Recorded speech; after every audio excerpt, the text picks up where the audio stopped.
Boy, oh boy, oh boy. That is not what I hope that we are going to draw for the first.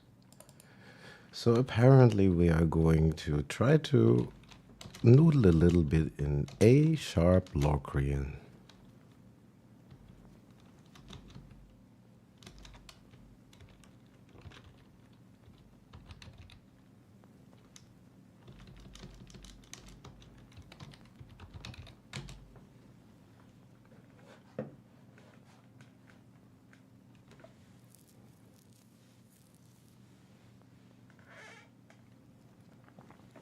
The Locrian mode.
Okay, A sharp Locrian.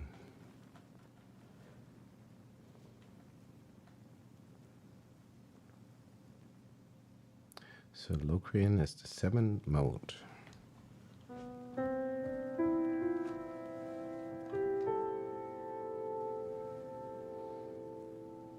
Let's model that starting on A sharp. Or we could ask the question, what is the parent major scale where A sharp is the 7th scale degree?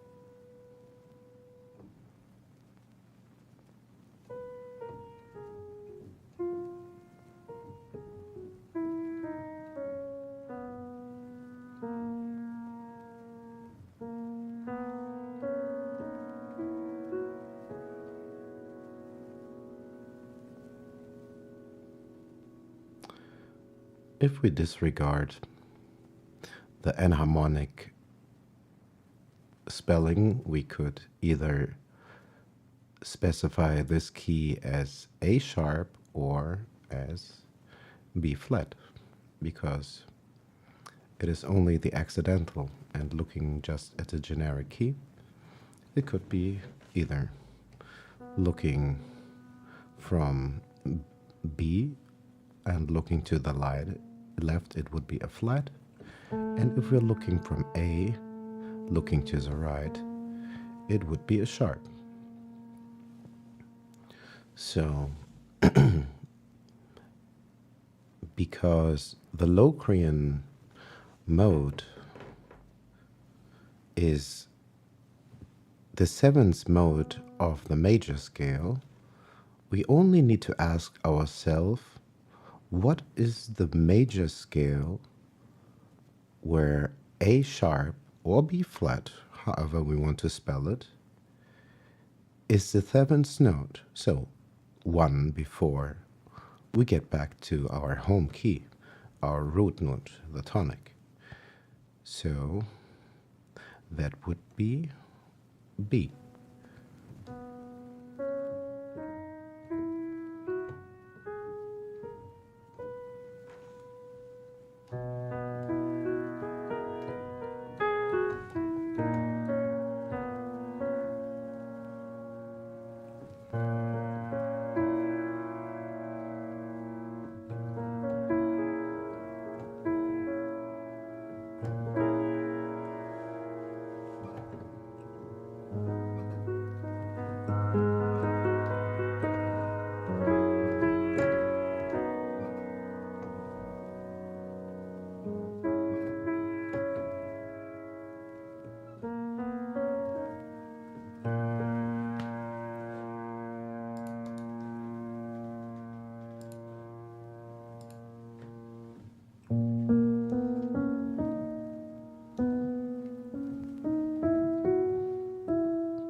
Low Korean is a weird mode.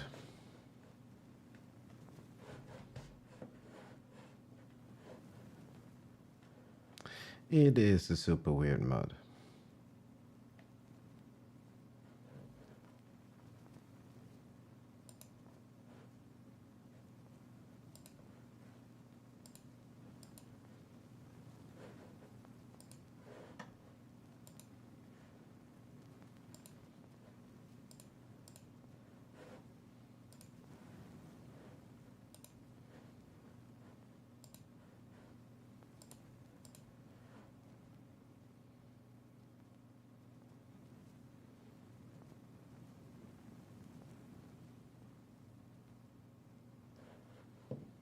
Okay, something normal, Mixolydian. And that's fine. So F sharp Mixolydian. Okay.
Okay, F sharp Mixolydian. What would that look like? That would be an F sharp to start with. And Mixolydian is the fifth mode of a major scale. So what is the fifth below F sharp? So B major is our parent scale. Let's play B major.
Sounds a little bit like around midnight.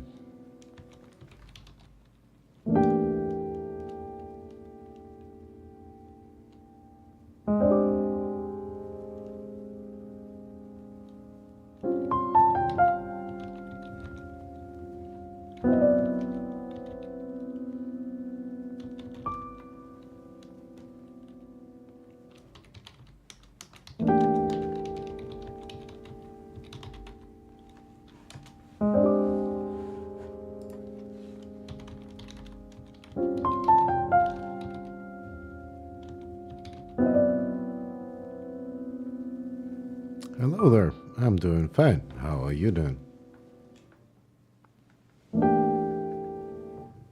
I hope you are doing great too.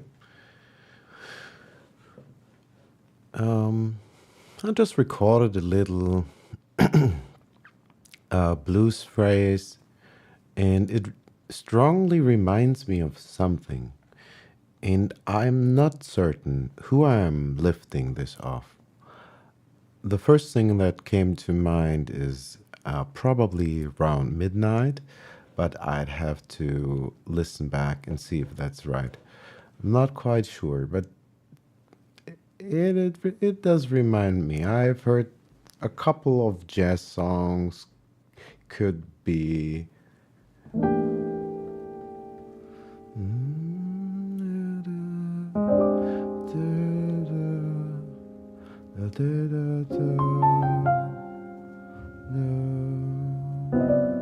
Maybe I'm also thinking of something. Maybe it was Ella Fitzgerald, I'm not sure. Well, I'm quite sure she probably sang around midnight. But hold up, does that even have lyrics? I'm so confused. Anyway.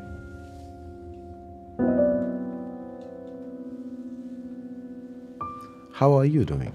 I hope you're doing fine.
That's friction. Friction is a pretty cool physical modeling unit. It is capable of producing a vast array of sounds. Some of the sounds it does best are, as you just heard, string instruments, but it can also do other very funky stuff. You can go deep with this.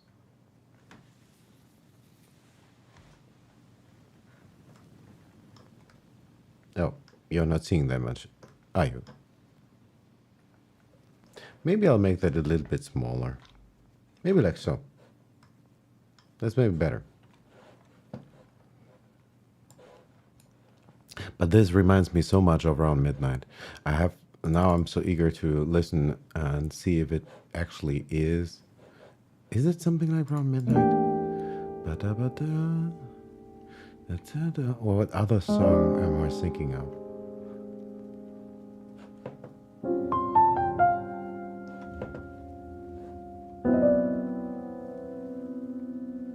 Thank you, Tom, man. You know, I really need to find out.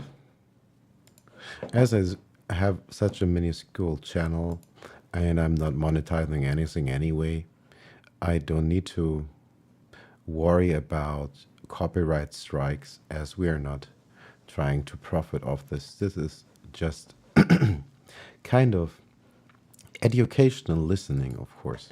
Obviously, it actually truly is. So, what do we want to find out? We want to find out if there is some similarity between these. Hold up a second. These changes, whatever we did there, something in, I guess.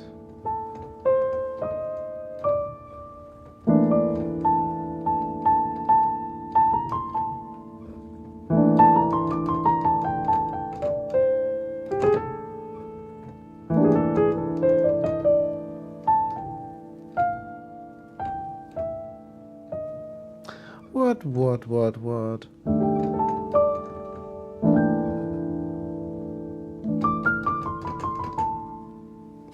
So weird.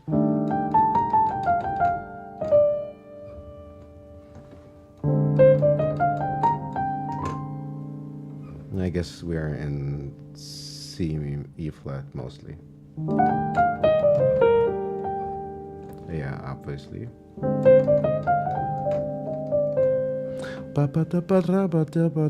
I heard that too. I'm stealing left and right. I don't know who I'm stealing off, but we're stealing regardless. But what is that?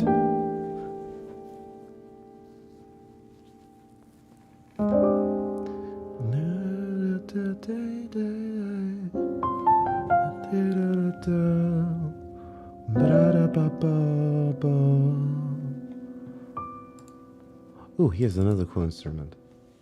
This is Object. It's also a physical modeling unit that's Reason native, and it is probably even more crazy than Friction. It can model. I don't even know what it can and can't model. It is really crazy. Like, what I have been using it most for really is this patch. in particular that I haven't even designed myself. It does, I think, a pretty nice job mimicking a brass. Hello there, Miguel. How are you doing?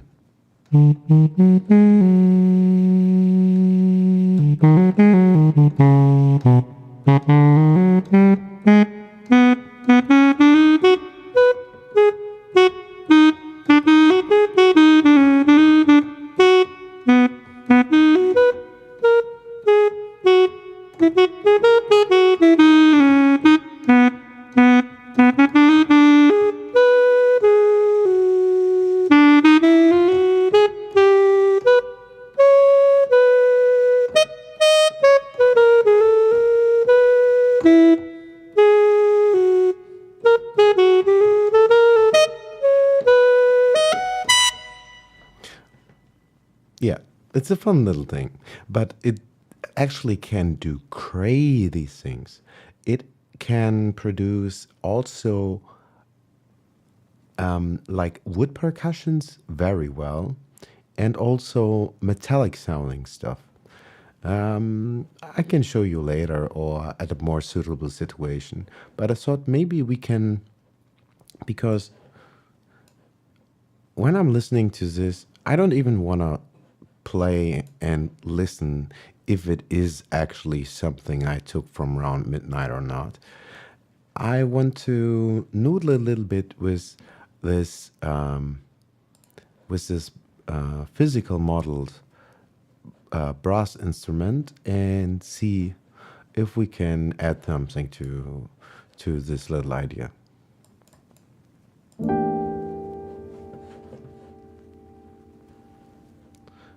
What are your keys tonight? What is the scale of the day? As I love to say, scale of the day is is the question. Let's play scale of the day. What's your scale of the day, Miguel?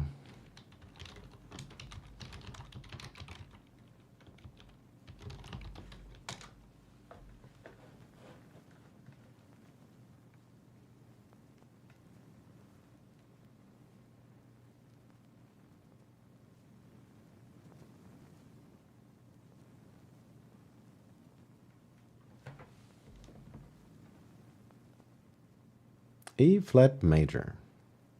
E flat major.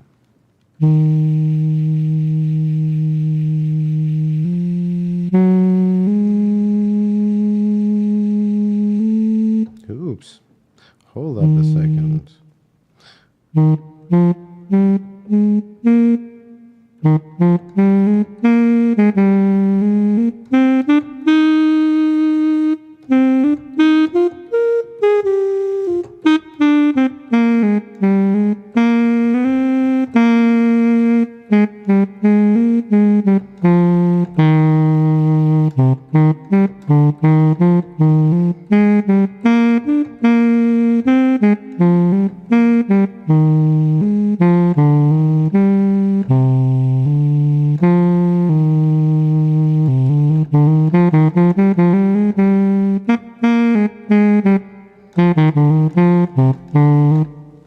Okie dokie.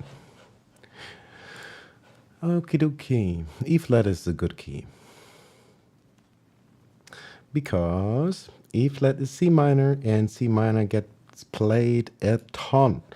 C minor gets played all the time. I think this actually is E minor, C minor.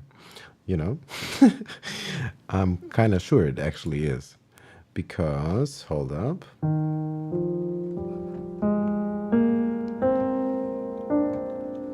E flat Ionian or E flat major.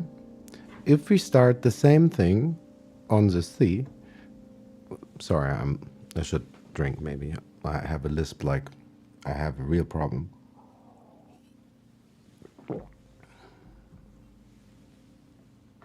Also, 1 second, we could do one nice thing. We could choose the right key so we have the correct accidentals. Look how beautiful it is. Now we have three bees gracing our staffs. And now let's see. Actually, yeah, this is, as a matter of fact, just by chance, because it is one of maybe, I believe, almost after C major, maybe E flat major slash C minor, because, yeah, same notes, just starting three semitones below. Um,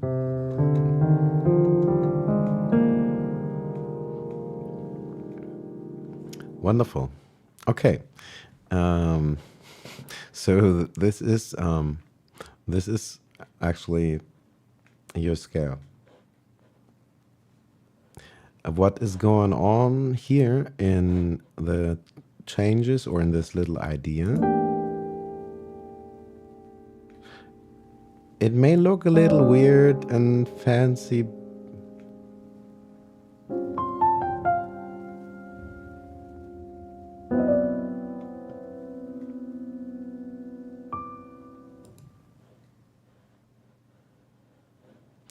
Okay, let's try a 2-5-1 in E flat. E flat major.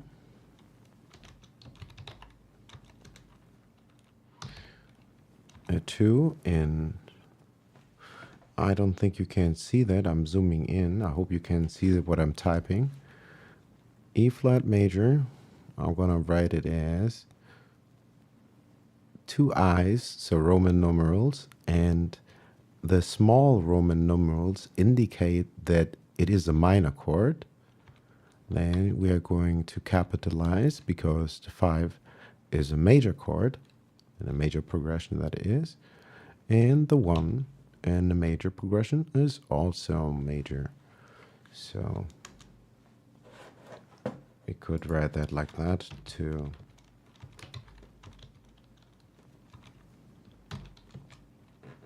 That's also a very common way it is written. So when we look at, to just get the basic idea of it, a 2-5-1, what is that? What does that mean? Basically, it's like a recipe by cooking. It tells us when we look at E flat, hold up,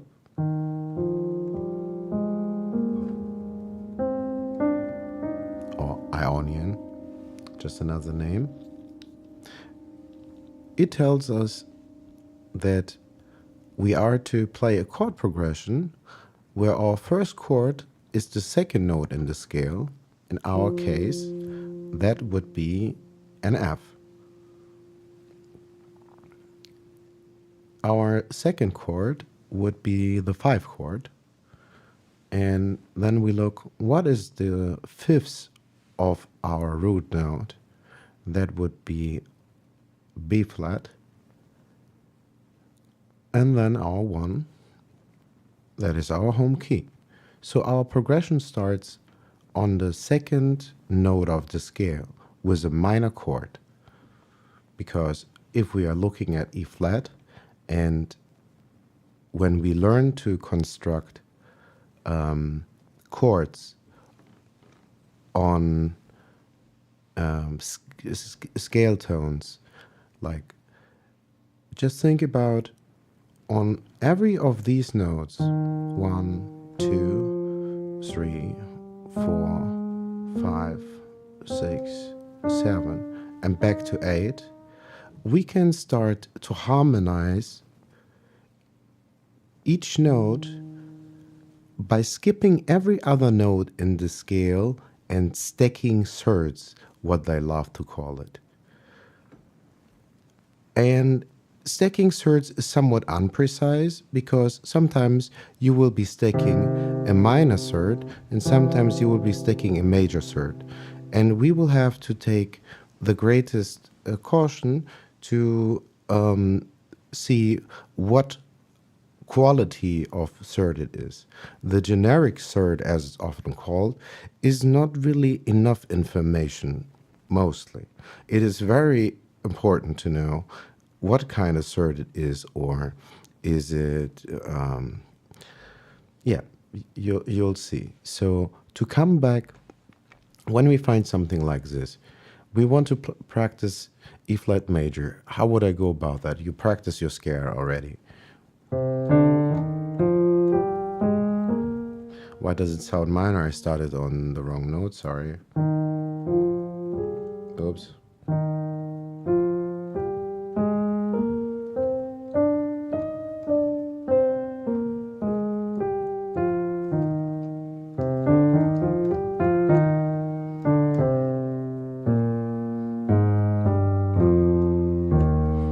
That is kind of like the basic thing that we do first. Like, because we can think about harmony in two ways. If we play a chord, like our first chord, our first diatonic chord of E flat major would be E flat major. Like, we can think of playing the note material horizontally, or I don't know how to best portray the analogy. Like, you can think of it like a harmony is notes stacked vertically, and the melody is them spread horizontally, like going up and down the scale. But if you play a chord and not as an arpeggio, you play them all on top of each other. They are, of course, built on top of one another. Okay, long story short. So let's first, for instance, let's do two things. We're going to play our scale slowly, one-handedly, then with two hands, and then we play every diatonic chord, and then we play the 2-5-1. So 1, 2, 3, 4, 5, 6, 7, 8, or 1. 1, 2, 3, 4, 5, 6, 7.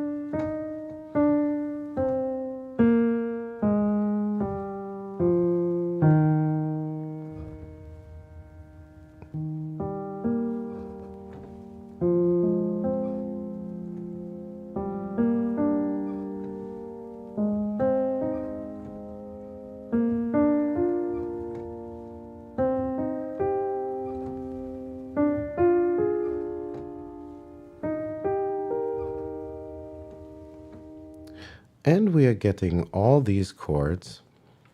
I hope I wasn't, I hope I'm not confusing. If something doesn't make sense, or if I'm going too fast, or if I'm going every which way sideways, let me know. Then I know that I'm not just talking to myself like a crazy professor, because I'm really not. I'm also just trying to teach myself. So when we are trying now to construct a 2-5-1, what does that mean? Our job is now to start building a progression starting on the 2 chord. That would be F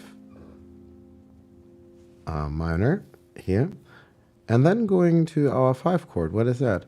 It's a chord on B flat. So B flat, sorry, I misplayed.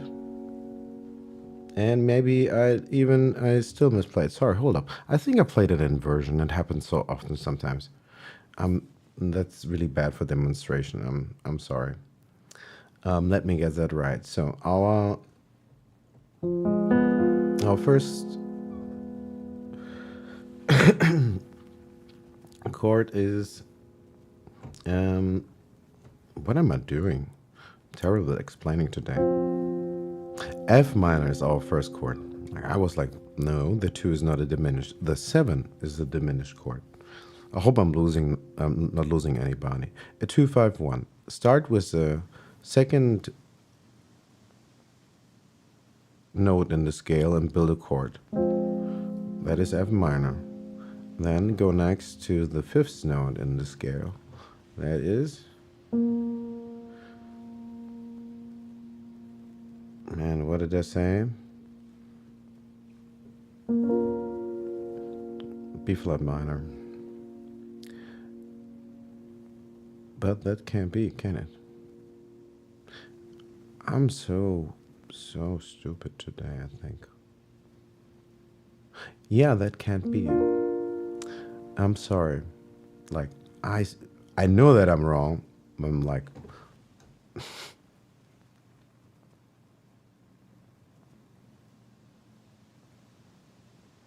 no, I absolutely misplay. Like, I was playing E flat. I was playing a wrong key. Like our, let's do this again. So E flat.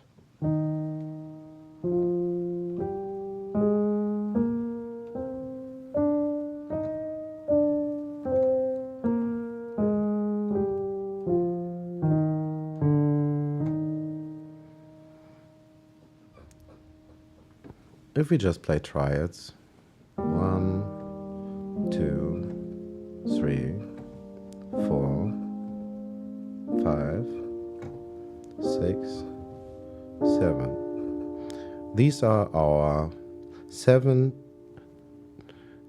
generic diatonic triads.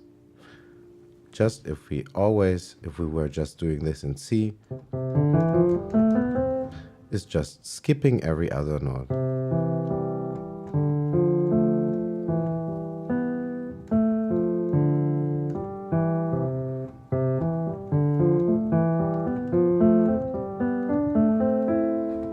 And we are doing that in E flat.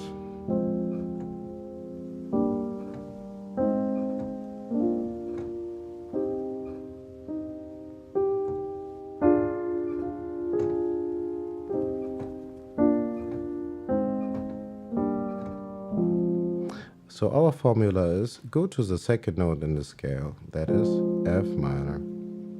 And then we go to the 5.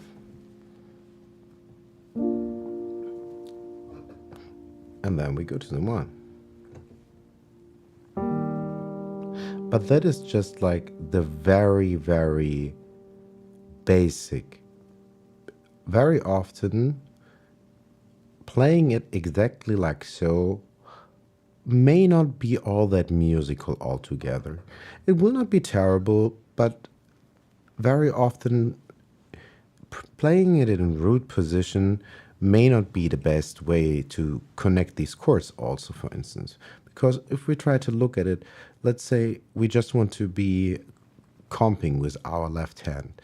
How can we achieve it so that we have to move our hand the least? Because in root position, often we will have to make jumps. Maybe not like crazy like in a ragtime piano, but there will be jumps nevertheless. If we try to learn that what is most important about the identity of a chord is not the order of the notes, but just what these notes are, we learn that there's a thing called voicing or inversions. Sometimes these words are used kind of like ambivalently. They are, I think, kind of the same thing. Long story short, it doesn't really matter if you play an E flat major chord, E flat, G, and B flat, or if you choose to throw your root note 1 octave higher, and now your order is in first inversion G, B flat, and E flat. It doesn't really matter. This chord, and if we do this trick again and have B flat in the bottom, the chord doesn't really change all that much together. And using inversions when trying to play chord progressions is one of the best ways to find better connections often. So let's try to play our 251 in E flat major with triads again. First, we will try to play it only in root position, and then we try to see how we could approach it with maybe some inversion that are better not just only for us ergonomically, but maybe also for voice leading, because also when the notes are closer together, that's why you hear very often people going chromatically, because it is closer to the human being. Like, think about how singable is a tune. Like, voice leading is the idea of there's a smooth connection between the harmony and the melody. It is but one, kind of, so to speak. And that's why you often find chromatic approaches. Something will not be in the key, but as a passing tone, it is there and it's not. But it will just sort of help fill the gap. Okay, I talked long enough. Let's play our 251 again in root position, and then we try to play that again with an inversions. Okay, so our first chord is F minor. Our 2 chord is B major, B flat major, I'm sorry. And our 1 chord is E flat major. And that already feels so unnatural, this movement. Like, let's look. We are going from no, do, dum, da, do, dum, da, do. Yes, I can sing it, but it doesn't feel natural. Like, dum, dum. Like, I would always think it would be going up, that it would go up would be so much more like the cadence. Like, if we were playing the 251, just the root notes, 251, 2, like I sang it wrong. I wanted to sing the higher octave one, but it you see what I mean? 2, 5, 1. Like, I have to wait because I don't have the pitch and maybe not the register. 2, 5, 1. Da, da, da. But if we had an inversion, maybe we had da, da, da. I don't know. Let's do this again. So we have 2, 5. Oops, sorry. So 2. How could we make that better and smoother? So that is our 2. Okay, yeah, maybe. Then we are to play a 5, right? So how are we about to play our 5? How could we else play this 5? What would an inversion of that look like?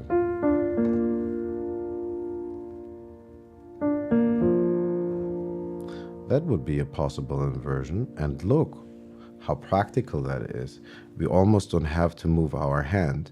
So we are going from 1, this is our 2 chord, to our 5 chord. This is just an inversion of the 5 chord. Instead of us having from going here, jumping over here, shifting our whole hand, having used an inversion, taking our top note and using it as the bottom. And how practical is that? It is also the root note of our first chord. Isn't that practical?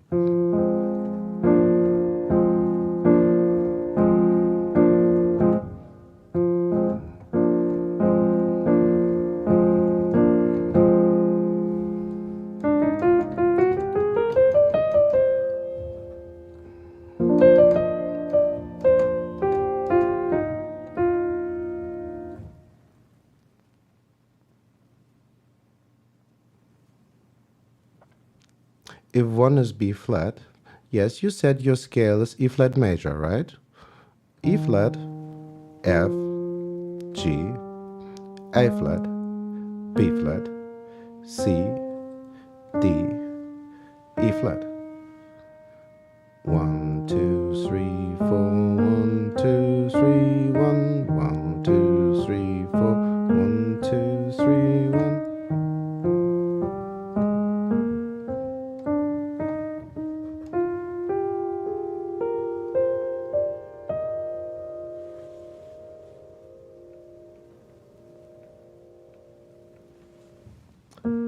One should better be B flat, or I really have a problem that I need to examine.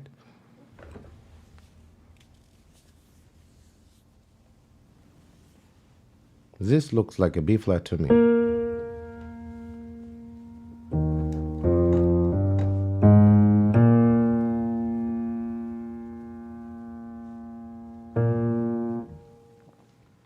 You have no idea. The inversions, I got that really late. I don't know how I've missed that, and all the great videos and teachers at first, and because intuitively we will have done that so often, and like there's just so many notes. And with these inversions, like let's go back to that, because do you know how hard it was for me when years back, when I was super ambitious, but I didn't know not half of what I know now, and I almost don't know anything. Like seriously, like I'm teaching myself the piano. Like, see, how much can I know? But the thing with these inversions, they open up so many possibilities, because at first, especially when we try to teach ourselves, we are struggling with so many aspects. And if we are just lucky and happy to have found out which exact key it is that we have to press, and boy oh boy, we have to transpose something, and we have to do a counting game and become mathematicians all of a sudden.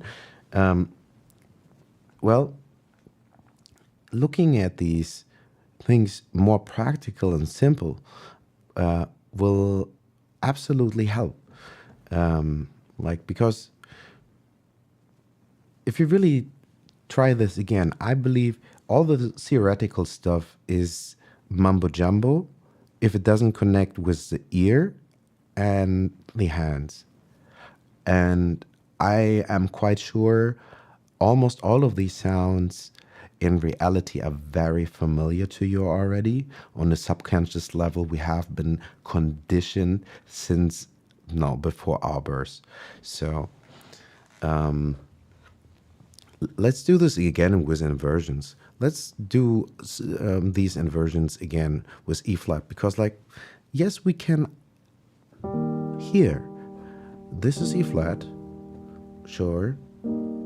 This too. It sounds a little bit different, but it is very clearly pretty much the same chord. And at first, if we look at our hands, especially when we start playing the piano, if we were just to look at our hands too, our hands are probably confusing us more, because at first we learn root position, of course. And the visual is more irritating than the sound. Our ears work just fine. Our brain has much more problem understanding how this pattern looks funky but produces the sound that we have recognized. I think that's actually the real problem. So let's go back to our 251 and the beauty of taking inversions.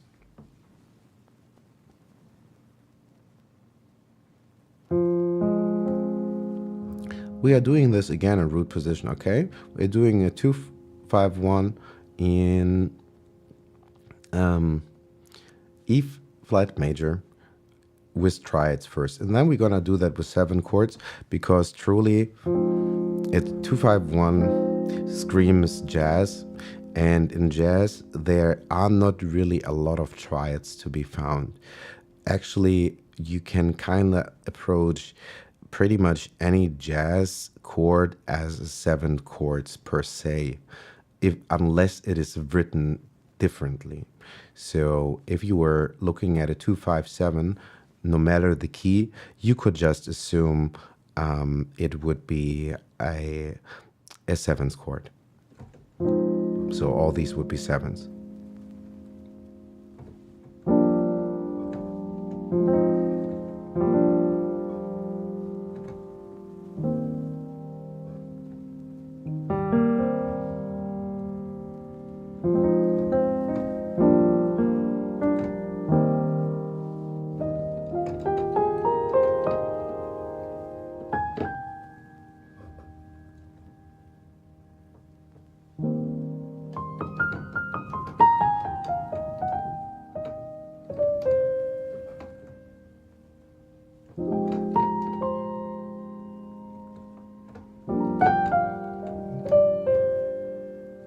Sorry, I'm doing weird random stuff.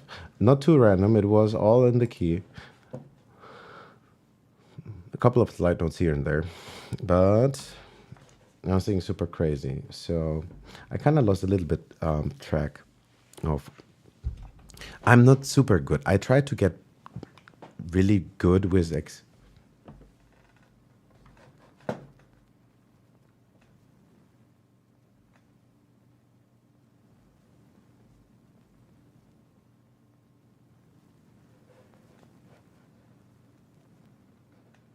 The diminished chords are maybe the most beautiful thing.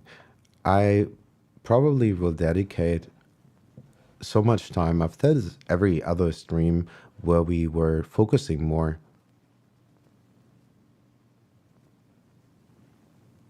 Okay, I'm gonna just play that, okay? So, and also I'm really not a super guru. I'm really just trying to teach myself. That's why I have this app there.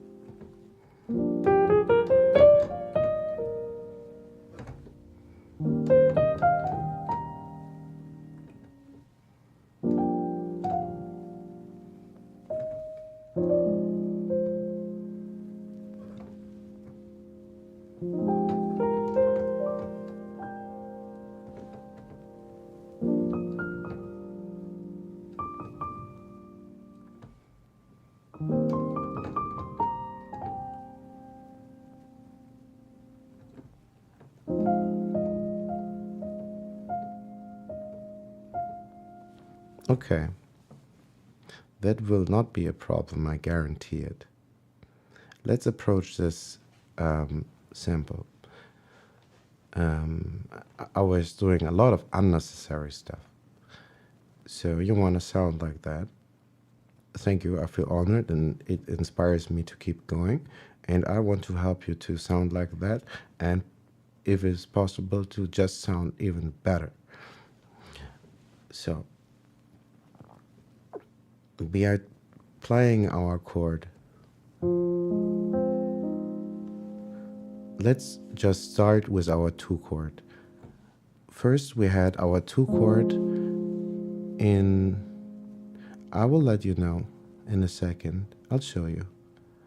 I'll let you know. I have a couple of methods and also a lot of rot, but I will tell you everything. But let's look at this very quick. Not quickly. Let's look at this not hastily, especially. So first, we had a triad chord. That was our 2 chord for our 251. Let's disregard all the other chords for now. We are just focusing on our 2 chord. We will now jazz up our 2 chord. We will play, as I said, very often in jazz, we will find a a 7, a minor 7, or a dominant 7. Could be also a minor 6. Like this would be possible too. This could also be our 2 chord. This could very well be our 2 chord too, I think. But let's play with the 7s, more common. So what could we possibly do with our right hand? The first and clearest thing that we can always do is we don't have to play other notes than the notes of our chords, not necessarily.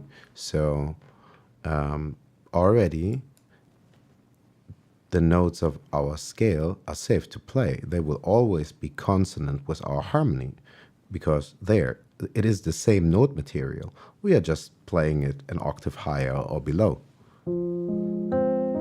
We can play an F, which is the root of the chord. We could play the third of the chord or the fifth.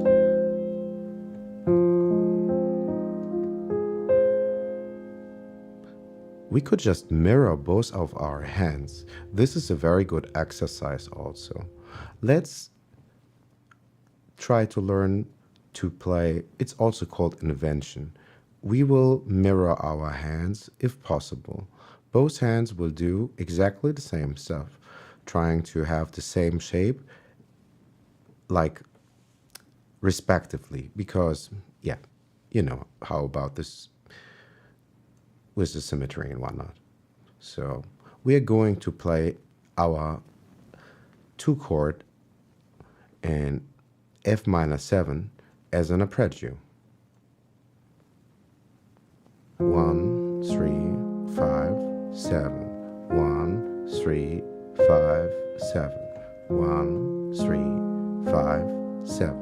1, 3, 5, 7.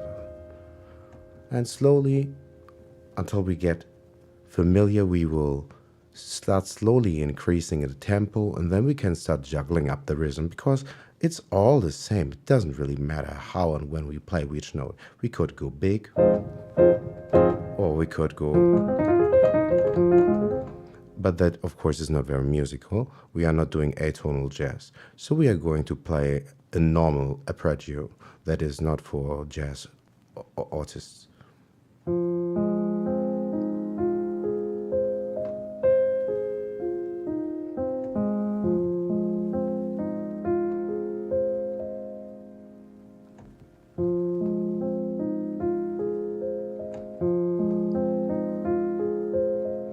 We can use the pedal, we don't have to.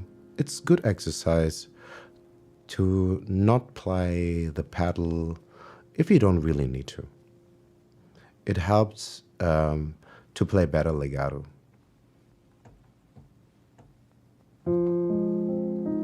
Pedal can make you lazy.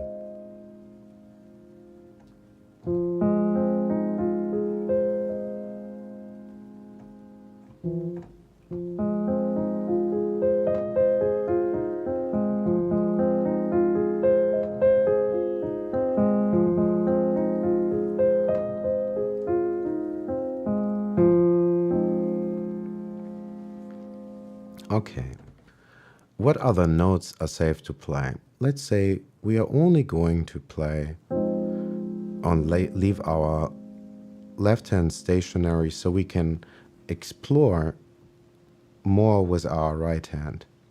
Often I would just start going up and down the scale. That is, I'd say, the best exercise when you want to find out how can I create melodies on my harmony. So we have our scale E flat. Let's just play that on top. At first we are just going to play it. Just brain that stupid.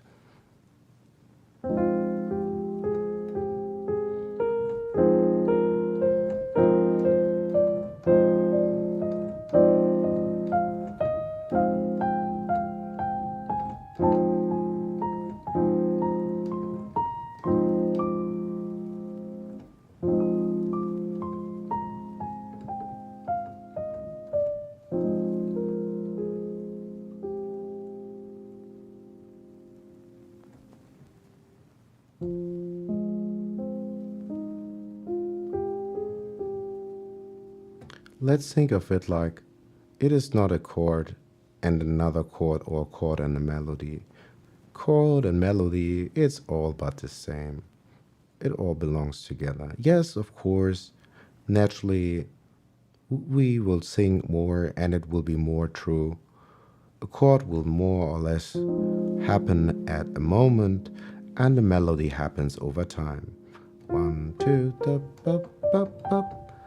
But nevertheless,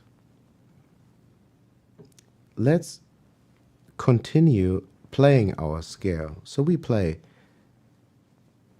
first we play two-handed our scale, E flat major. 1, 2, 3, 4, 5, 6, 7. 1, 2, 3, 4, 5. 2, 3, 5, 7.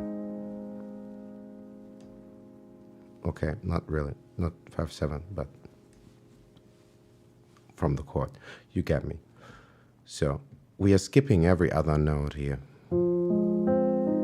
And now our right hand will continue playing the note material. We'll just continue playing the scale. Look how easy and beautiful it flows. Where does the notes go? Where does the harmony want to go? We hear what? The brain is a pattern recognition machine. We hear a couple of notes that sound consonant with another that seem to go from lower to higher. Where would we probably want to go? Maybe a note higher? How about higher? And how about higher?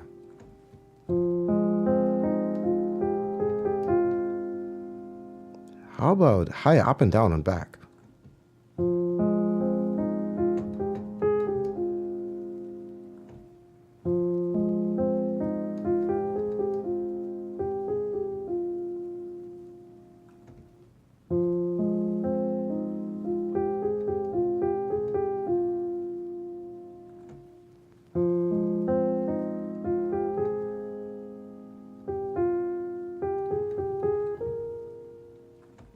And then we explore more.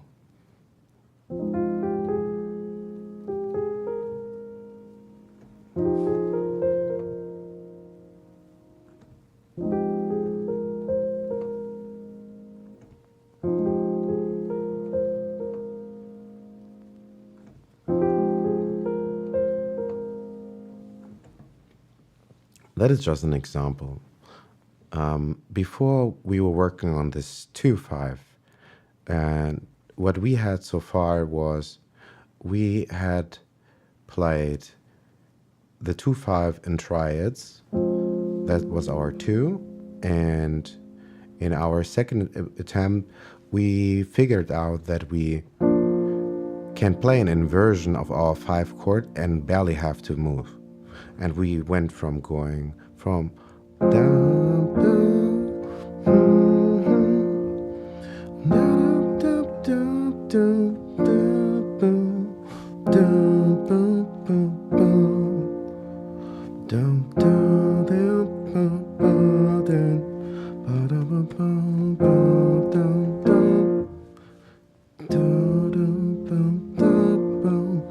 and now we are making 7 chords out of that.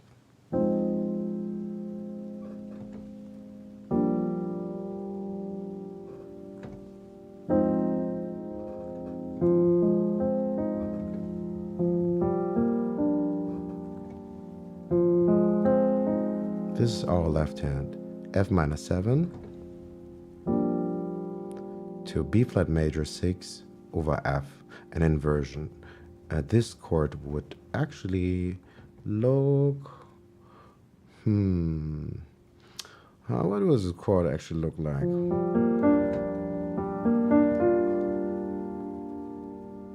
That's not quite right.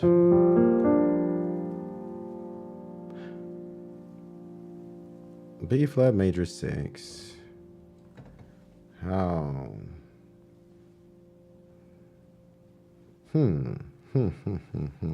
I'm slow today.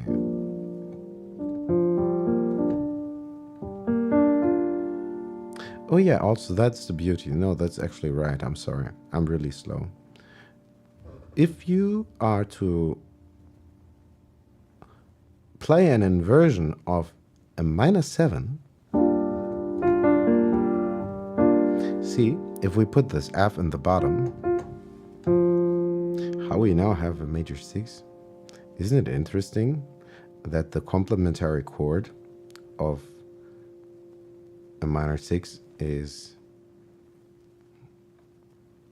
a minor 7 is major 6? I think it's very beautiful. Anyway, let's do our exercising and be less theoretical. So you play the E flat scale.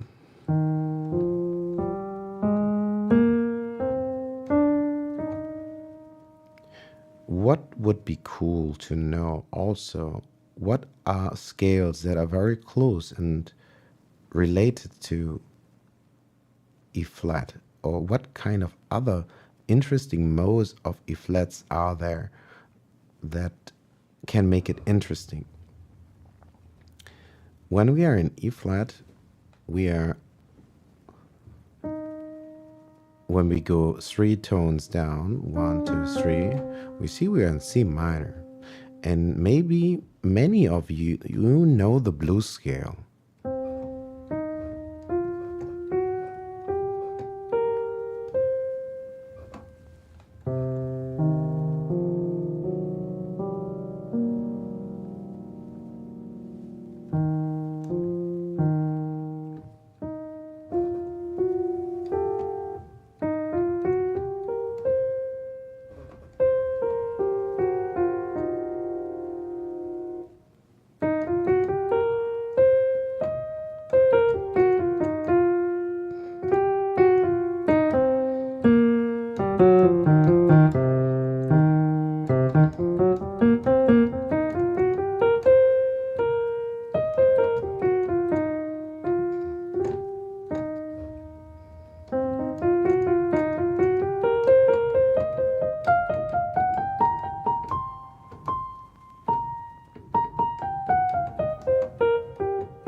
So the blues scale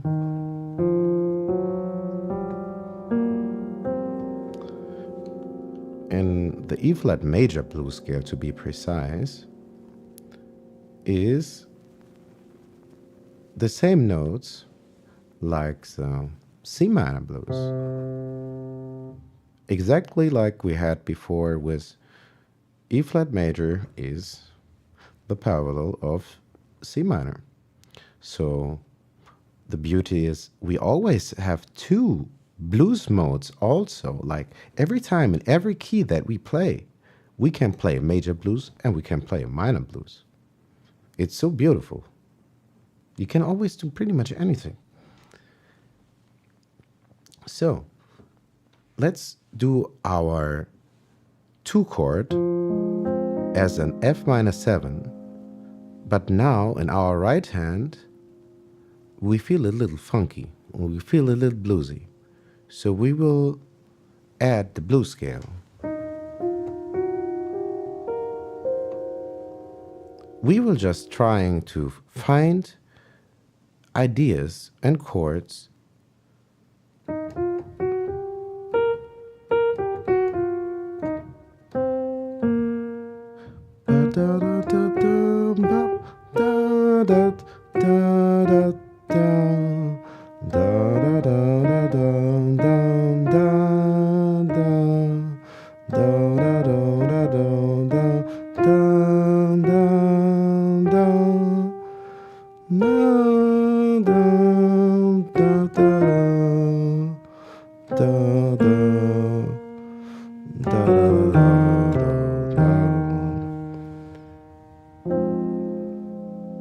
we play our home chord. I think I have to move up a register.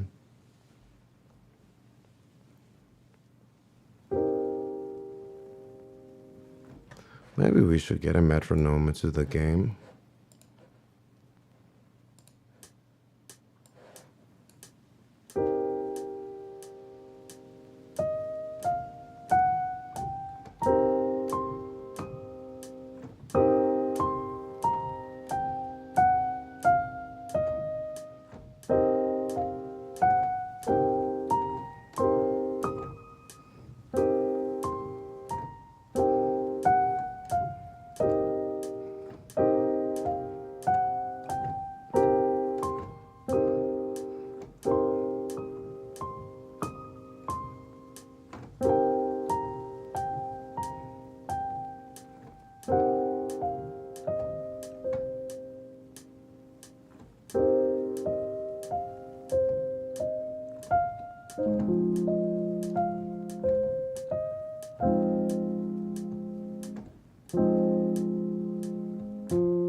That is also one thing that you can always do. Think of your both hands belonging together because, well, all the music that you make, it belongs together.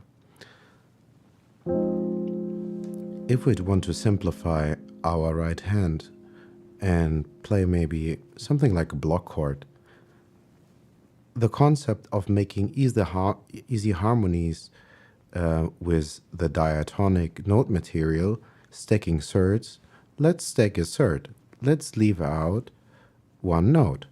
So let's skip the F and take the G.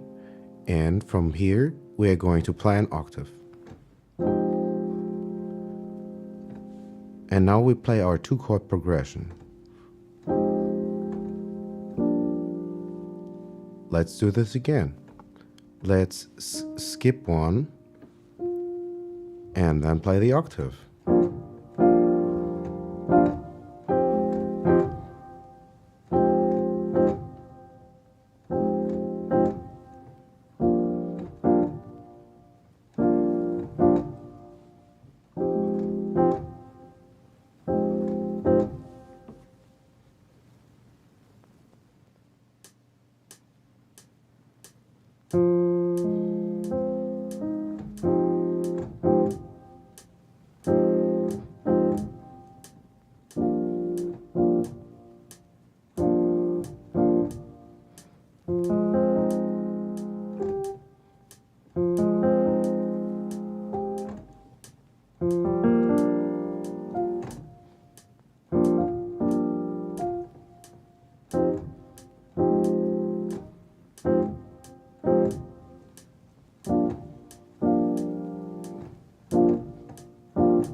We try just to keep our 2-chord progression going because it is enough to have something of a harmony going and we don't have to jump around all that much. It helps us to start thinking earlier about more free phrases. So let's get our right hand back in there and maybe let's not do super weird stuff. We will maybe sometimes play in time, maybe not. What's most important is that we start developing a feel.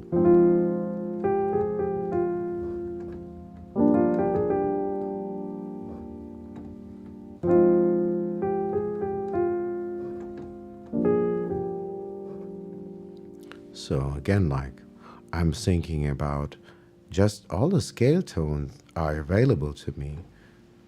I'm playing my 2-chord, or F minor 7. What's my first note that I know will just sound right? Well, that note that is 1/3 on top of my last note, because sticking thirds just creates very consonant harmonies.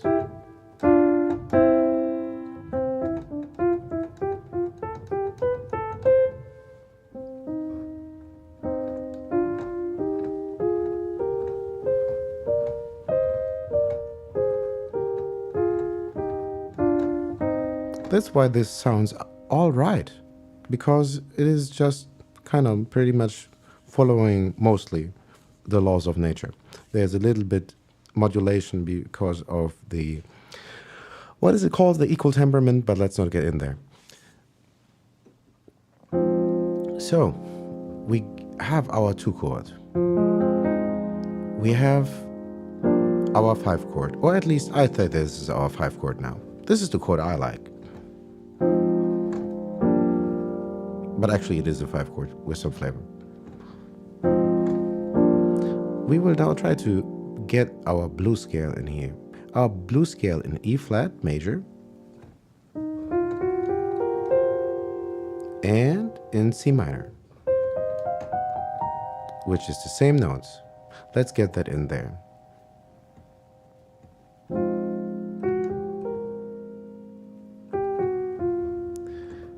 1 and 2, 3 and 2, 4. 1 and 2, 3 and 2, 4. 1 and 2, 3 and 2, 4. 1 and 2, 3 and 2, 4, 4. Lord, I learned the blues the hard way always. Lord, I learned the blues the hard way. Oh, Lord, I learned the blues the hard way, the hard way. I learned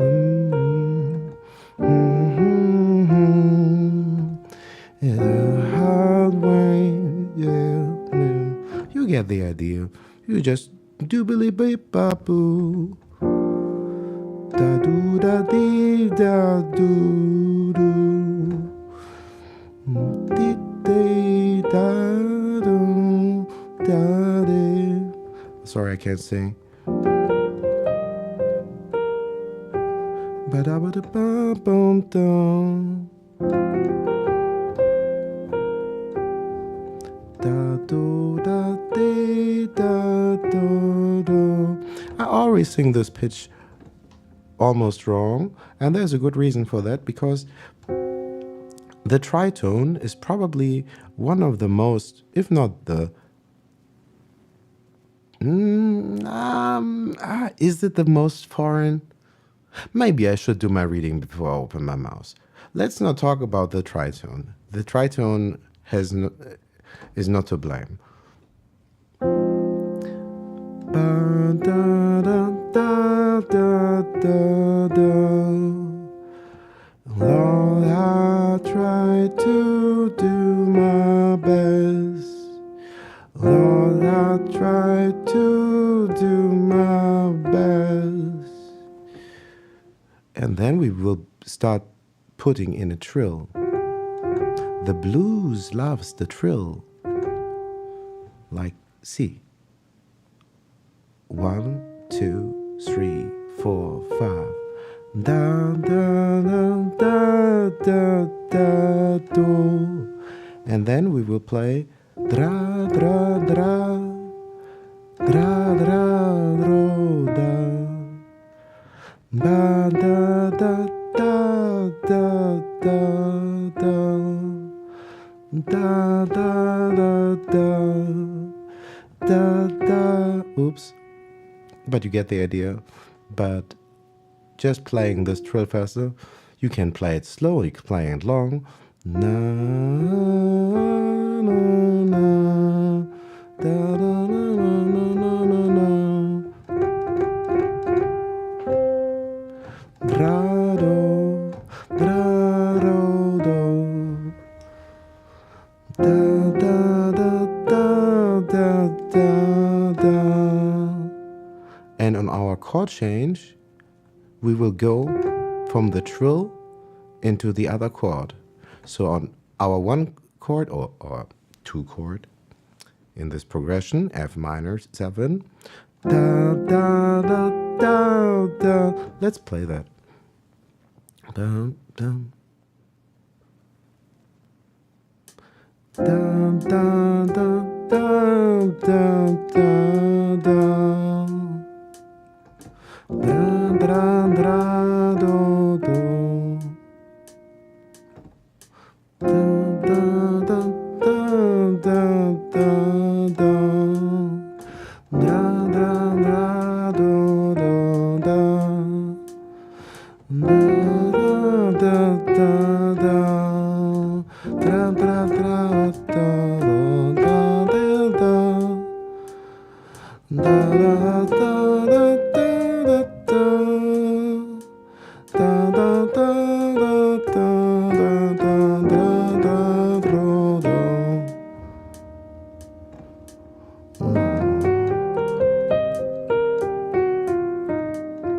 and we are using really just the blue notes. We're using really, basically, all we do is we're using this note, this note, this note, and this note, and this note, and this note. These are the best notes. I'm telling you guys. Let's turn off the click. I get allergic to the click. Tick, tick, tick, tick, tick, tick. Oh my God. It is so. Ba da da da da da da. Dra, dra, dra, do, da. Isn't that nice and beautiful? It is so wholesome, at least to me.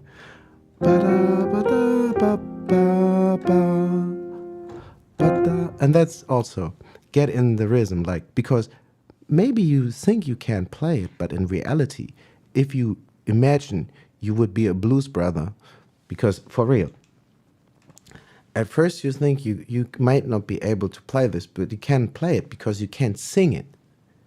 Ba-da, ba-da, ba-ba, ba. Just think you're Ella Fitzgerald or Louis Armstrong and you just skedaddle. Just think you're the king. And actually, if I really want to be sure that whatever the heck I'm doing is actually musical, I have to force myself to sing, because the more I am getting a bit more capable to connect some dots, sometimes when just my hands play and my brain shut off, my hands are just moving fast. It's not musical. My hands get busy and they do nothing. Why? Like, seriously, why? What was that? But why? There's no reason. Nobody wants to listen to music like that. Some weird die-hard jazz people that probably have a hearing problem and also that need to be distinguished, because even I believe the pianists themselves don't enjoy that. I don't believe it. Anyway, so let's get back to our thing. So we turn the click off and we're gonna keep our right hand fry. I'm mixing German and English now. Keep your right hand fry. So we think we are the jazz. We are in the 1940s, and we're gonna say,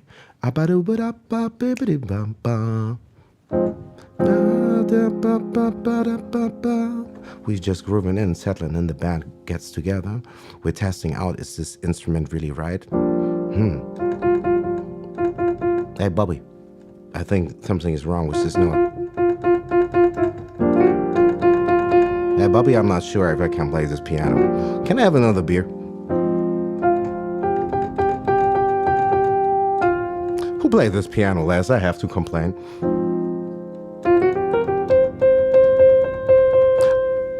You know what? Never mind.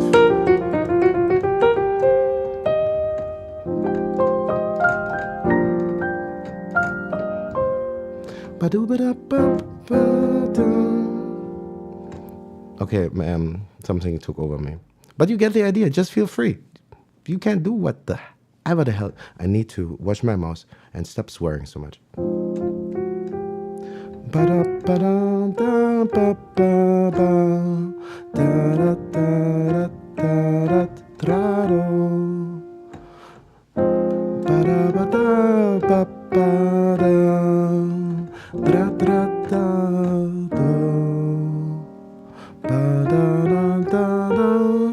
we build in another trill. Ring. This note is not per se in the scale, but we will be using it as a passing tone to C, which is our parallel minor of E flat.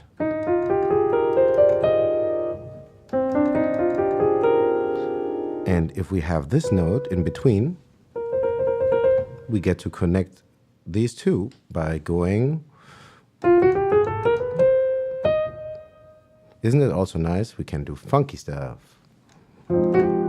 That's also maybe one of my favorite trills that I like playing. My fingering is like, I will have my pinky on the B flat and my ring finger on the B flat.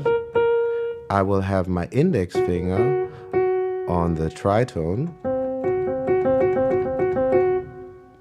on F sharp, and I'll be sliding to the G.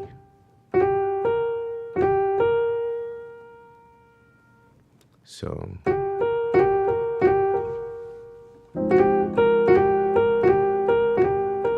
doesn't that sound bluesy? Let's play that higher.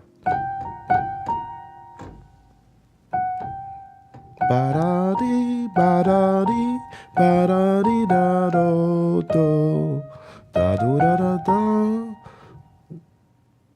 da-dee, da-dee, da-da-dee, da-da-dee, da-da-da-da-dee, da-da-dee, da-do, da-dee, da-dee, do-do. And together.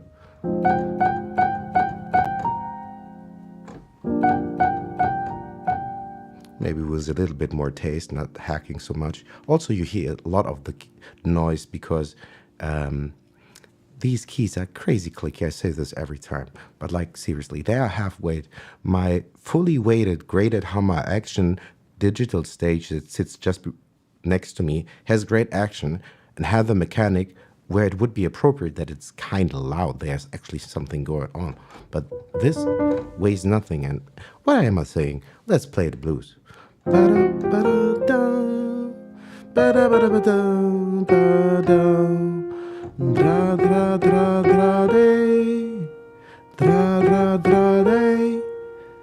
also one phrase that I really love and that is nice to play, it feels funky at first because maybe the hand shape is not really that familiar first. I like playing a weird cluster of notes. I will play F, G flat, B flat, and C. But I will play it in a very distinct fashion. I will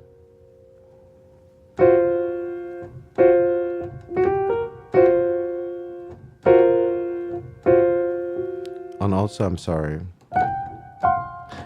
I said B flat, but leave the B flat.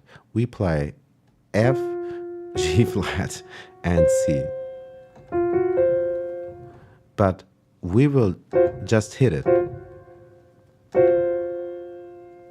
We're gonna stab and attack these notes. And we are going to hold down on the fifths, but we will let go of the tritone. That is just a grace note. It's just there. It's just like, it's like a tension note. I mean, like you could hear already, like I can already hear like a boom bop beat with that. Just this, I could hear like the boom boom pop, ba-doom, ba-doom boom pop, ba-doom, ba-doom boom pop. You know what I mean? I should drink less coffee.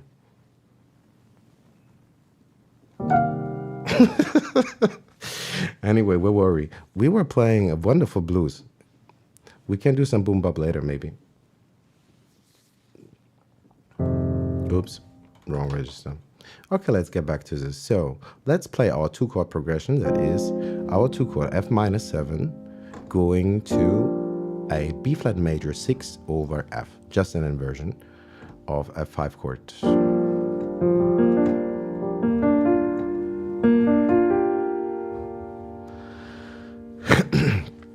For instance, like this could be our 5 chord, but this actually could also be this could also be our 5 chord, actually. That would be also an option. Anyway, but I like this better. So let's start keep playing our blues scale with that. So just on our 1 chord, we're gonna play now. One, up, tut, tut.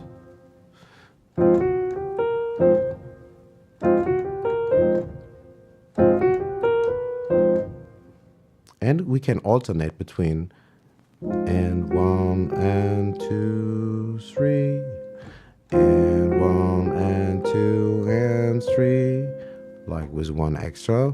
Ba da ba da da da ba da da da da ba da ba da ba da ba da ba da ba da da ba ba da ba da ba.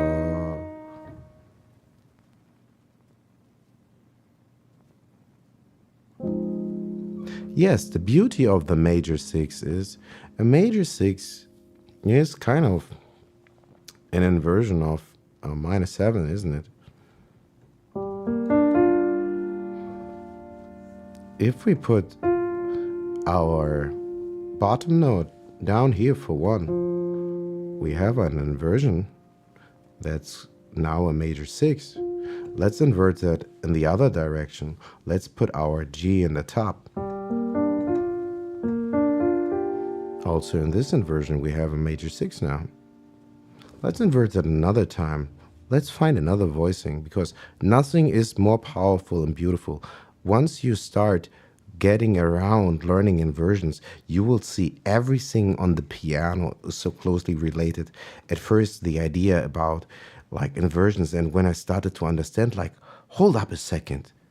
When this is C and this is G, like I was like, maybe also way too high, you can imagine. I'm also trying to, like, I'm in character. Like, just think about like a conversation with yourself, being like Cheech and Chong in the middle of the night, having a epiphany. And when this is C, and this is G, and this is a perfect fifth, and this is also G, and this is C, but it's not a perfect fifth. Like, you know what I mean? Every key is every key. It doesn't really matter. And all of the sudden you think like, this is a nice C chord, but that's not any better or not different than that. I can use that too. It is just a different word. Think of all these inversions, or sometimes called voicings. Just think of them like vocabulary, because you don't want to be stuck with 10 words. Why not have a bag of redundant words so talking doesn't get boring, right? So that's why we play inversions. And also because it, like in most cases really, playing in root position, going from the 2 to the 5, yes, it's possible, and it's not too weird, because these are like very bread and butter and harmonies that kind of resonate also with nature. It's not too off, but how much smoother is it? Because like, not just physically, of course, it will just reflect. The closeness of this voicing just already speaks that it is, of course, an easier voice lead, because there is less way to lead. And kind of, so to speak, good voice leading will reduce the intervals between cadences. Like, we don't want to have to travel from here all over here, because it is very much sort of in terms of like the human voice, how the human sing. That is like the old idea of voice cleaning, but still, because like if you can't really sing it, like one doesn't have to sing something. Like I don't say I'm not an elitist. I'm not trying to say if you can't sing it, it's not music. Like I like electronic and whatnot. I like weird glitch out madness. But just basically, if it is almost impossible to mimic it somewhat with your mouse, then it is very hard to really connect with it and to memorize it and to feel it, because every song that we love, sometimes we start singing a tune, we don't even know that we're singing that tune. And when we heard that last, or what's it called even maybe. So let's play our 2-chord progression, and we're gonna play octaves, random octaves of our scale E flat major.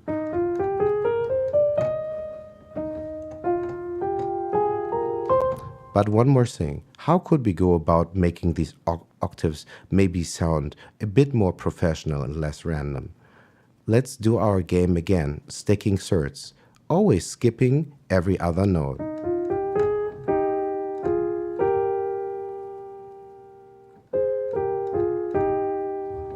So let's skip every other note, playing octaves, and we're gonna hold down the pedal and see how big that sound gets. Skipping F, a little faster. Ba, da, ba, da, da, da, da, da. And we're gonna go up and up and up and up and up and up and up until we have no more keyboard to go up with.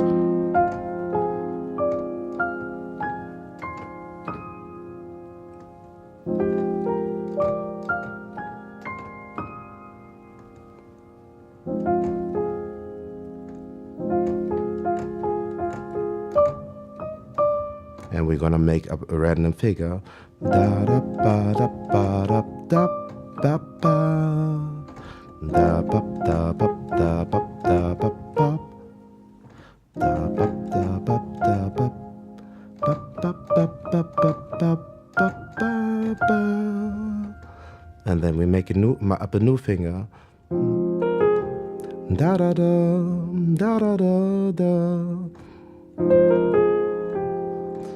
Dee da da do, dee da da do, dee da da do, da ba ba.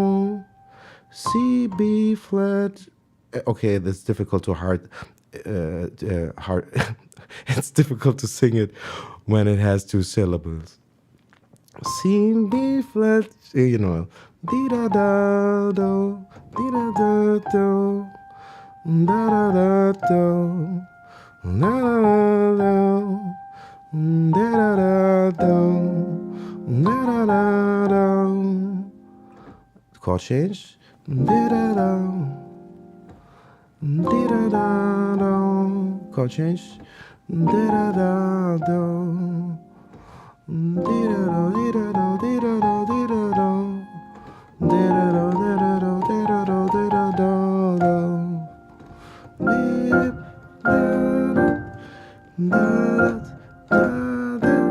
Blue scale.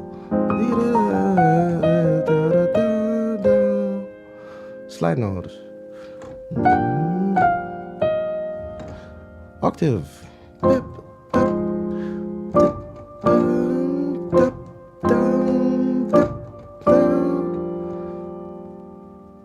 Starting the blue scale on the 5.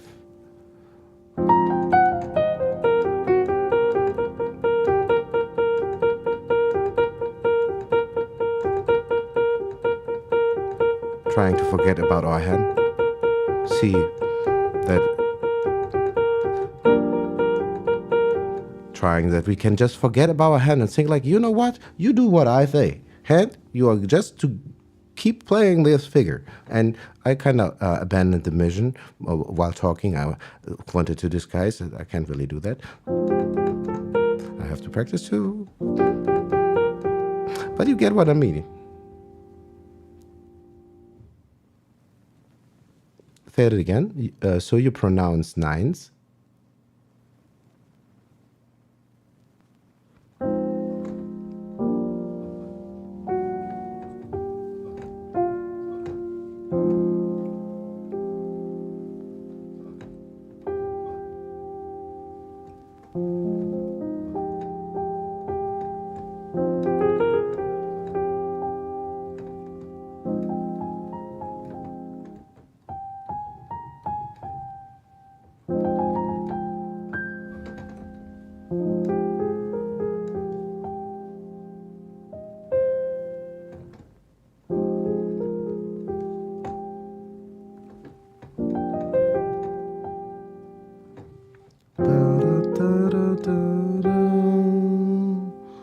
I hope it made some sense how I kind of get to the notes that I'm playing. I have to take a little break for 5 minutes and drink some water.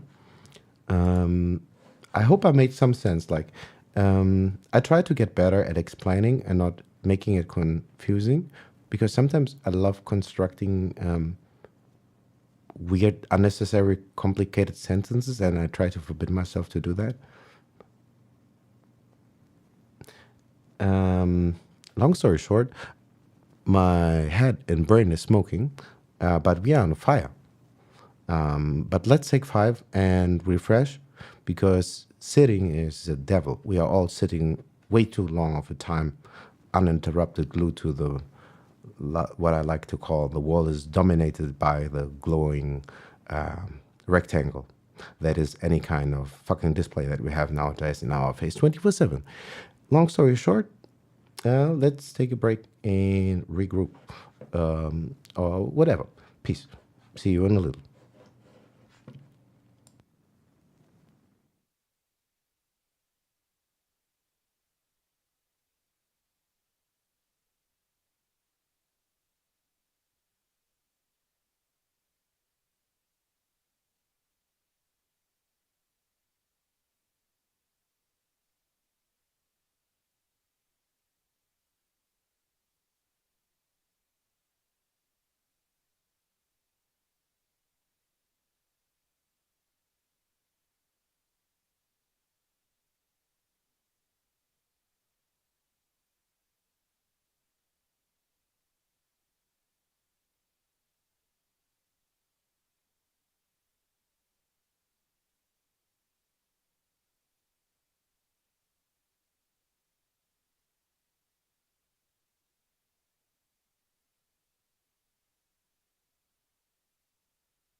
Alrighty, I'm back. But I needed 4 or 5 more minutes. Drinking a little bit of water, having a few zips. And what is also so nice nowadays that we have the chance to record all this fancy stuff. We can really go to town, so to speak, if we want. With practice, like we can, if we use a click, we can really see if we are on time, how loud we are, what does our articulation look like, do we accentuate certain notes with certain fingers more than others, maybe. We can look at a lot of things. And especially when practicing something that's moderately complicated in ratio to one's level, while playing and practicing, learning the motor skills takes away so much from the ability to really hear and judge one's own playing that it is really best to always record your practice, because listening and playing doesn't need to happen very well simultaneously unless you are really at home with the piece of music that you're performing. Well, if it's when you're improvising, it just comes out of you, different thing, of course. But yeah, you know what I mean.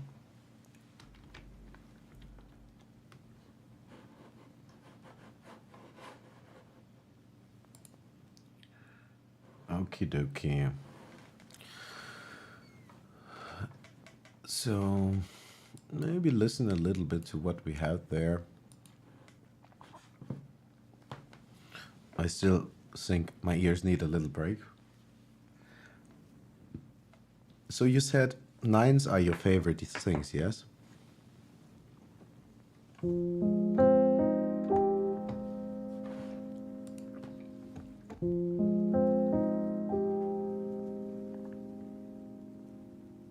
Let's play a nice arpeggio with the nines.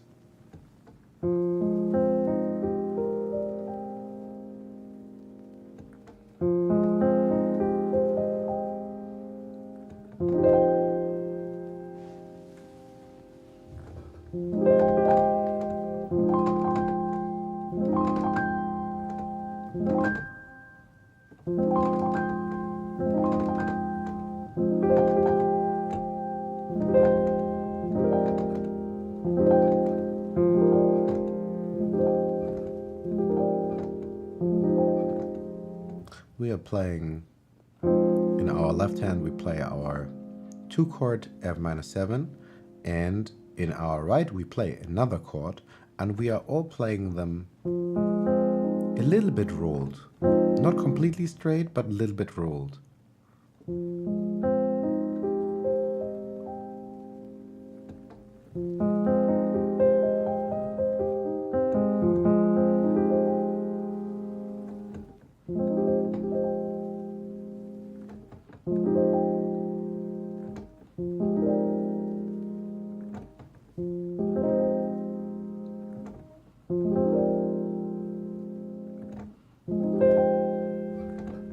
And with pedal, we can play it ringing.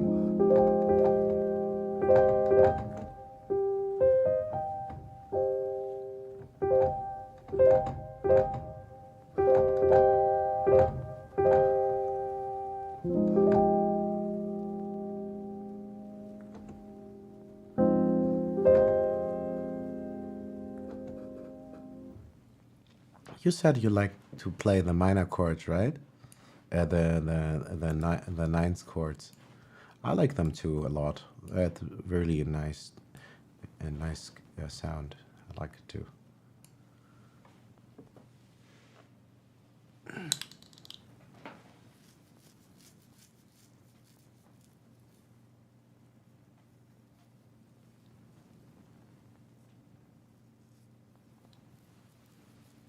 That's perfect. Actually, really That is the best way to practice because you will naturally develop the feel for the pocket. And I think you can learn theory and whatnot, but you just have to experience and practice and listen to your favorite music to get the finesse of feelings, like really feeling how the swung eight notes, and then to also not just have the timing right, have the accentuation right, just to really, really get in there. Because we could play it like this, but that doesn't sound good. This sounds like somebody just had too many drinks and is slurring his speech. What's that? That's nothing. What would it be? Ba-do ba da ba ba da bop. It is. There are transients. Ba-do ba-do ba tap. Or not blah blah blah. Exactly.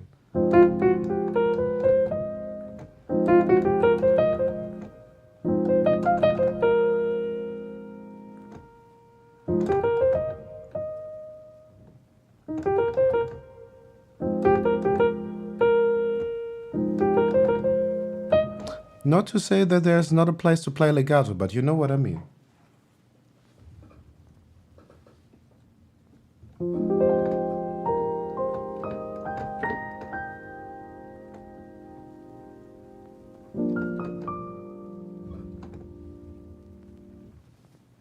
I want to show you that. That's a good thing to practice.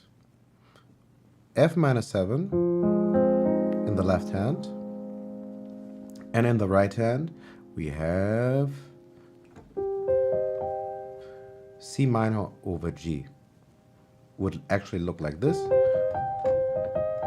This is an inversion of our sixth chord, looking at it from E flat, because our sixth chord is 1, 2, 3, 4, 5, 6.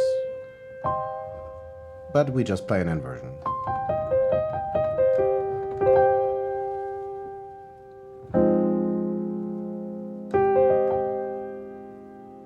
So two chords, one hand left, F minor 7, and if we just play the octave, we have an F minor 9.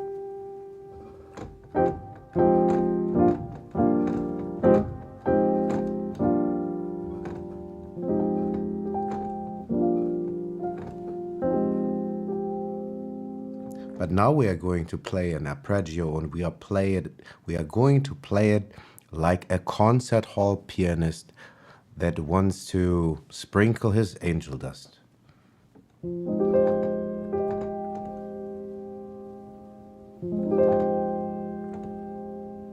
We are using the pedal. And an octave higher, it just sounds like Glocks already, almost.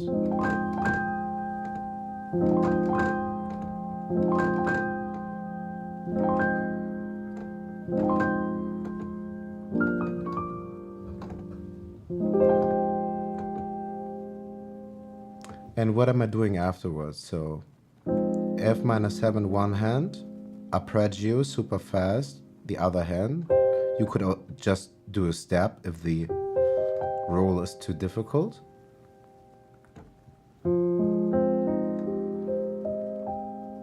We are changing into our inverted 5 chord.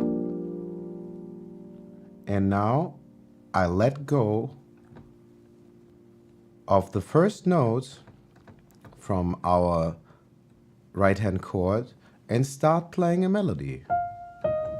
Just coming down a couple of notes. So 1 ring ring da da da da da.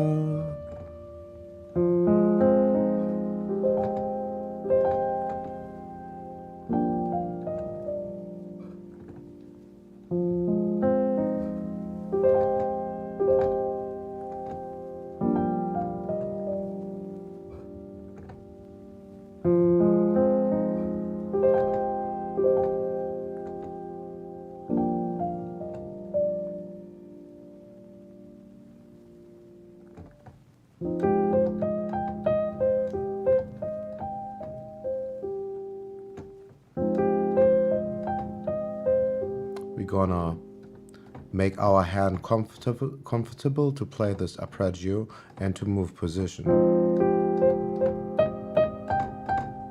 We're gonna hold down one note and play staccato the other. We anchor, our pivot is G. So F minor 7, sum, anchor 9. And with the pinky we start making when we start making.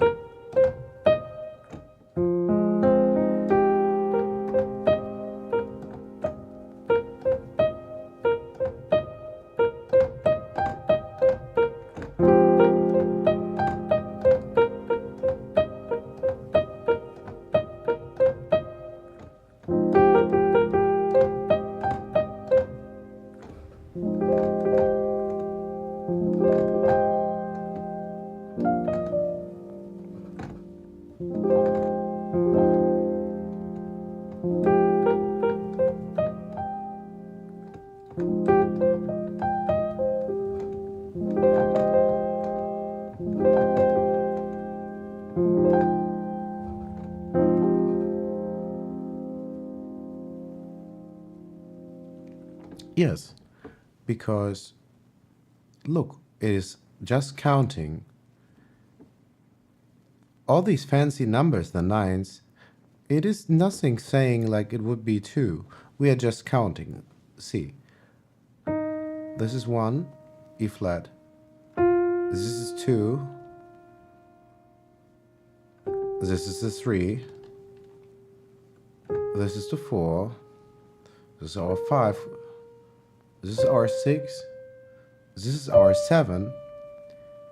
And now this is our 1, or it is our 8, because that's what's called like the higher extensions, because we can just keep stacking thirds.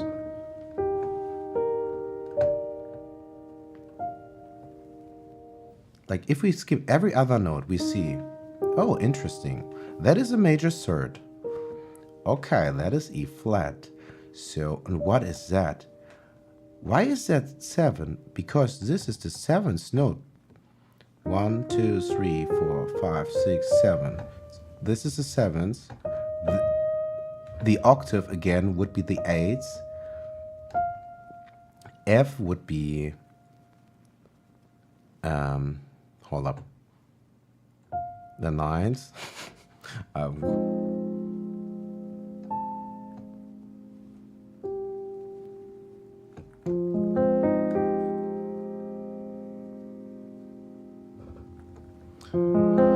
Is that an inversion?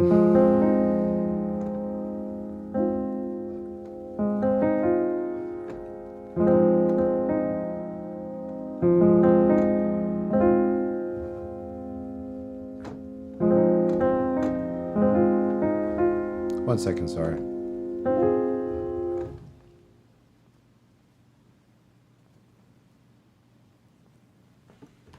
One, two, three, four, 5, 6, 7, 8. F, yeah, F is the 9th, isn't it? Or am I wrong? Like, we are counting the note tones. 1, 2, 3, 4, 5, 6, 7, 8, 9, 10. Like,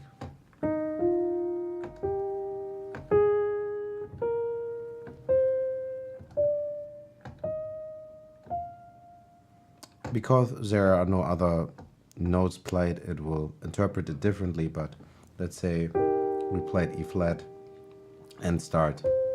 This is the 6, this is the 7th, this is tonic, of course it's just E flat. This is with an added something. This is exactly the same because we're doubling just a note only. It wants to be, I think, a 7th, and then when you stack a third on a 7th note, on a 7th chord, you get a 9th, like 8, 9.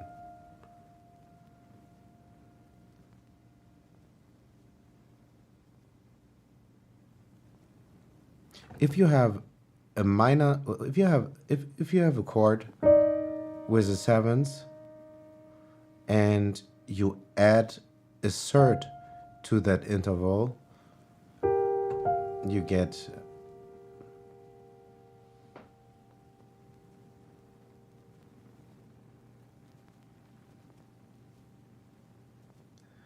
F is the ninth of E flat major, and at the same time G would be the ninth. At the same time, G would be.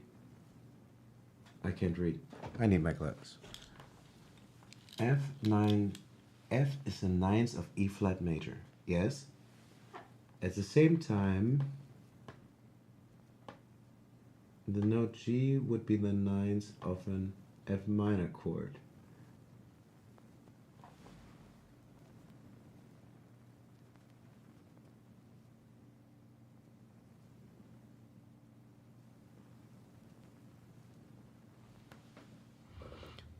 Let's see.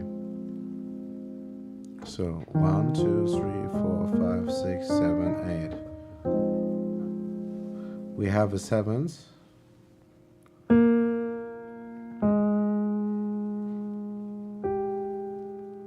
And when we put another third on top, we have a ninth. And now the question is if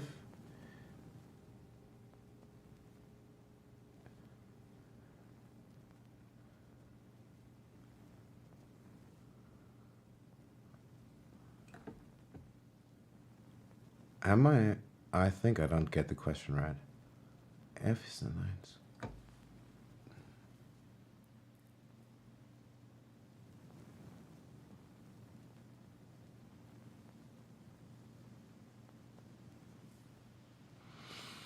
How would I think about this? Is G would be the same. Hold up. So let's do it again. F is the ninth of E flat major. Let's play E flat major.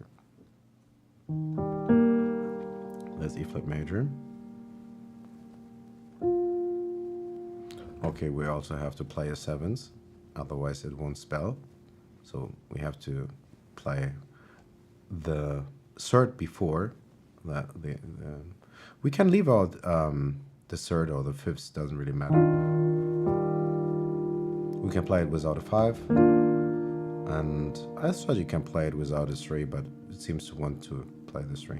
I hope I'm not too confusing. So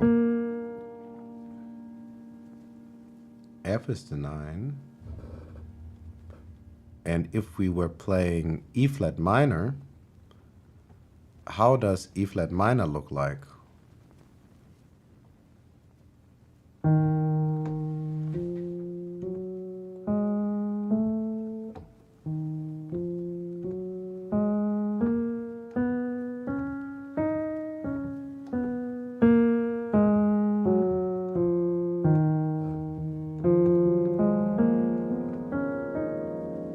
So that's E flat minor. So if we had not E flat, but E minor, then still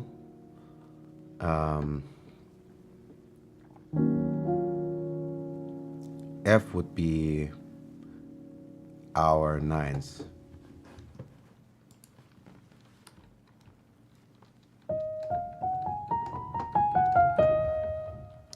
In both scales, in E flat major and in E flat minor, F is the second scale degree, or the ninth.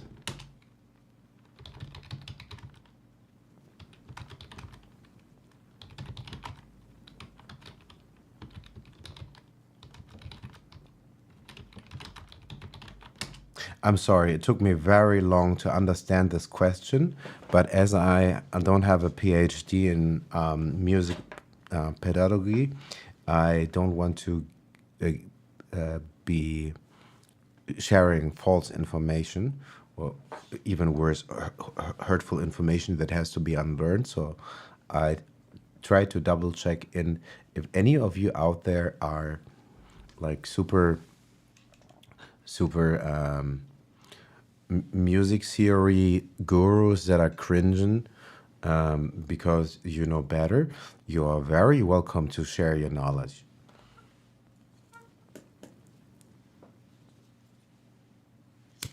Okay, let's listen a little bit back to this random stuff and not look at me smoking for 2 or 3 minutes. And then we continue with some blues exercises in E flat major or C minor. Okay?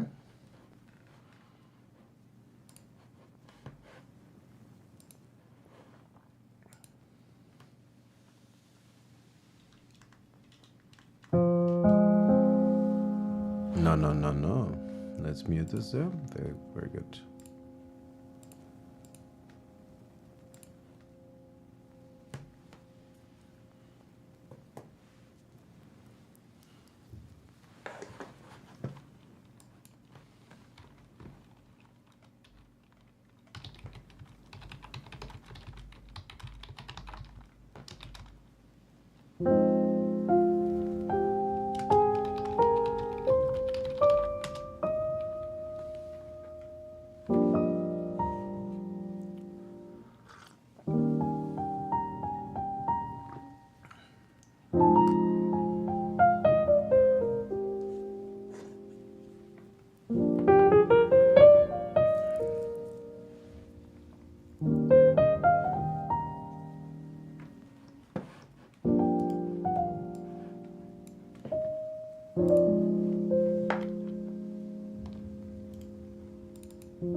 Maybe we going to start noodling a little bit with some other voices so we don't get too bored while we are still relaxing and listening.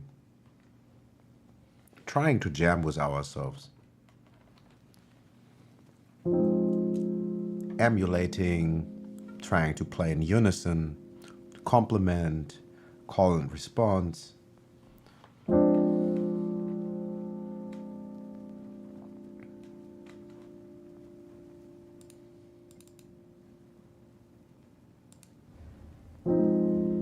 Let's get one of my favorites, a muted trombone.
And I'm only playing the E flat major blues scale.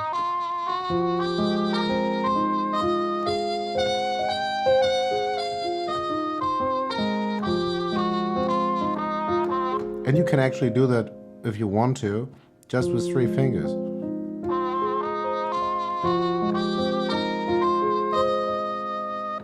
These three.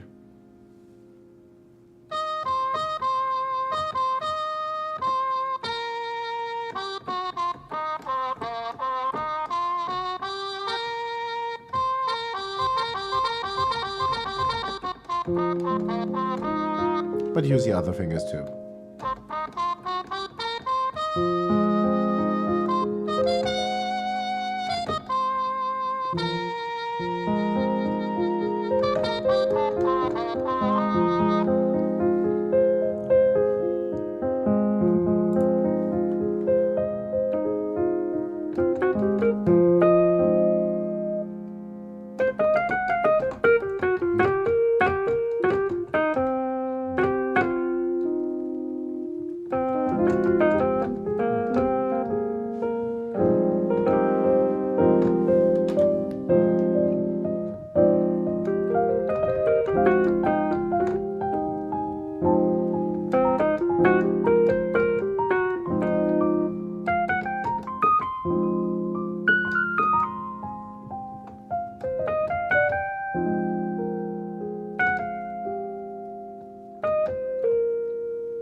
All right, all right.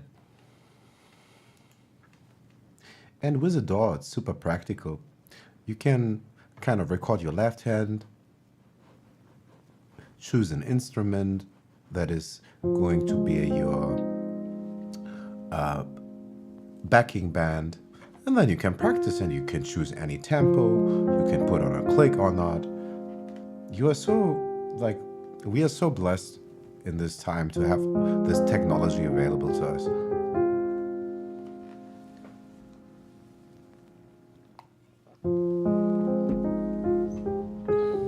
Without this technology, I wouldn't even have what I know.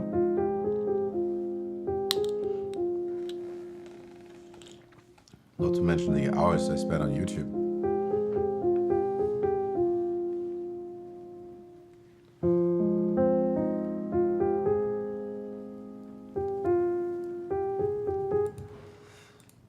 Okay.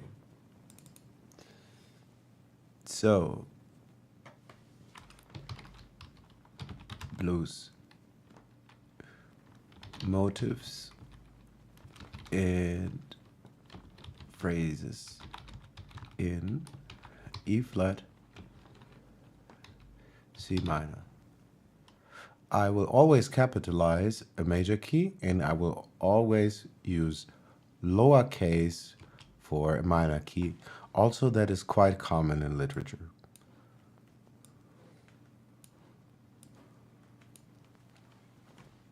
That is also why in this other, I also typed it out in the chat, why I hinted at thinking about all your notes in numbers. Just number them, because if it is A flat, B flat, C flat, C sharp, whatever, it doesn't actually really matter.